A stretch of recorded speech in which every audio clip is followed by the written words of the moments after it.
नमस्कार। आज हम एक दिलचस्प किताब लियोनार्ड स्वीट की वायरल इसके कुछ अहम विचारों पर बात करेंगे। जी, ये किताब इस बारे में है कि डिजिटल जमाने में मतलब आजकल विचार और विश्वास कैसे इतनी तेजी से फैल जाते हैं। हाँ, हमारे पास कुछ रिव्यूज हैं, किताब के कुछ अंश भी हैं, और हमारा मकसद ये देखना कि टेक्नोलॉजी ने हमारे बातचीत करने के तरीके, हमारी संस्कृति को कैसे बदला है। बिल्कुल, खासकर ये जो बदलाव है प्रिंट पर आधारित सोच से डिजिटल वाली सोच की तरफ। स्वीट एक बड़ा मजेदार कॉन्सेप्ट देते हैं, गुटेनबर्गर्स और गूगलर्स।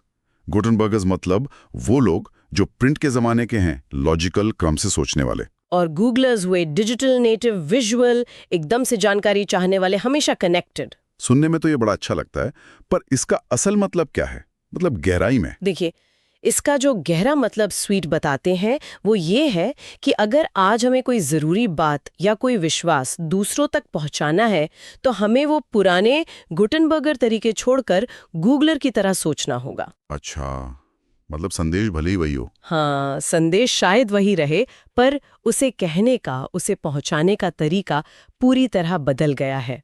हमें वो भाषा, वो अंदाज अपनाना होगा जो आज की डिजिटल पीढ़ी समझती है, वरना हमारी बात अनसुनी रह जाएगी। तो मतलब किताब के मुख्य विचारों में से एक यही है, प्रिंट से पिक्सल तक का सफर। बिल्कुल, स्वीट ऐसा नहीं कहते कि प्रिंट बेकार है, लेकिन वो जोर देते हैं कि आज की दुनिया में सिर्फ टेक्स्ट पर टिके रहना वो ऐसा है जैसे आप एक बड़े स्टेडियम को मोमबत्ती से रोशन करने की कोशिश कर रहे हो। हाँ, ये तो अच्छी मिसाल है। जी, आज संस्कृति तस्वीरों से, एहसास से, आपसी बातचीत से चलती है।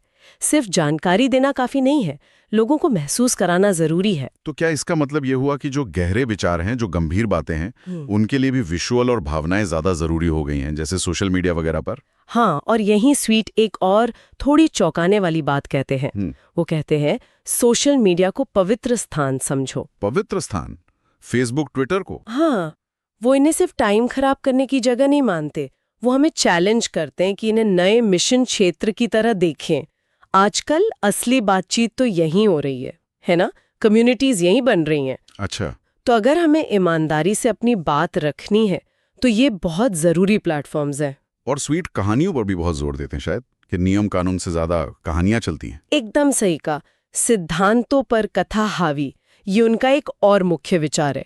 कहानी सुनाना, स्टोरी टेलिंग, वो आज की संस्कृति की करेंसी है, समझिए। अगर लोगों के दिलों तक पहुंचना है तो सिर्फ तर्क देने से काम नहीं चलेगा, हमें बेहतर, सच्ची और जोड़ने वाली कहानियां सुनानी होंगी। लोग आजकल नियमों से उतना नहीं जुड़ते जितना किरदारों से, उनकी यात्राओं से जुड़ते हैं। अच्छा, तो कहानियों की बात हुई। इन सब डिजिटल चीजों का क्या? Twitter, Google, iPhone, Facebook, sweet ने TGIF कल्चर कहते हैं शायद। जी, TGIF कल्चर ये दिखाता है कि कैसे इन डिवाइसेस ने, इन प्लेटफॉर्म्स ने हमारी आदतें बदल दी हैं, हमारी पहचान बनाने का तरीका बदल दिया है, यहाँ तक कि हमारे विश्वास बनाने का तरीका भी। तो चुनौती क्या है फिर? इन्हें छोड़ दें? नहीं, स्वीट कहते हैं चुनौती इन्हें नकारने की नहीं है, बल्कि ये समझने की है कि ये हमारी सोच को कैसे बदल रहे हैं और हम इन्हें अच्छे कामों के लिए, सकारात्मक बदलाव के लिए कैसे इस्तेमाल कर सकते हैं। ये तो अब हमारी जिंदगी का हिस्सा है। ये किताब तो 2012 की है, लेकिन जो बातें आप बता रही हैं वो तो आज भी बिल्कुल सही लग रही हैं। हाँ, यही इसकी खूबी है, प्रासंगिकता बनी हुई है। भाषा भी सुनने में अच्छी लग रही है, काव्यात्मक पर समझने लायक। तो ये जानकारी किसके लिए सबसे ज्यादा फायदेमंद हो सकती है? हाँ, भाषा अच्छी है। फायदे की बात करें तो देखिए, कंटेंट क्रिएटर्स के लिए, आध्यात्मिक नेताओं के लिए, मार्केटर्स, शिक्षक, मतलब हर वो इंसान जो डिजिटल दुनिया में अपनी बात सही ढंग से रखना चाहता है। ये जो बस समझना चाहता है कि इंटरनेट से समाज में इतने गहरे बदलाव क्यों और कैसे आ रहे हैं। बिल्कुल, उनके लिए बहुत काम किया है।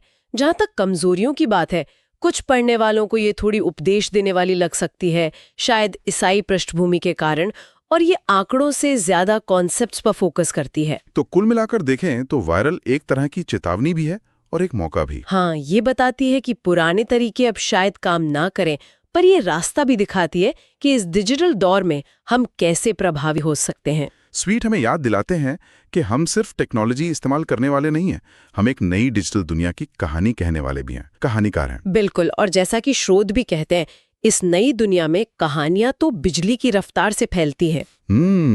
और ये हमें सोचने पे मजबूर करता है यही एक सवाल मन में आता है जो स्रोत से ही जुड़ा है। इस तेजी से बदलते डिजिटल माहौल में आखिर कौन सी कहानियां हैं जो चुनी जा रही हैं, जो सुनाई जा रही हैं, और कौन सी पीछे छूट रही हैं या शायद जानबूझकर नजरअंदाज की जा रही हैं?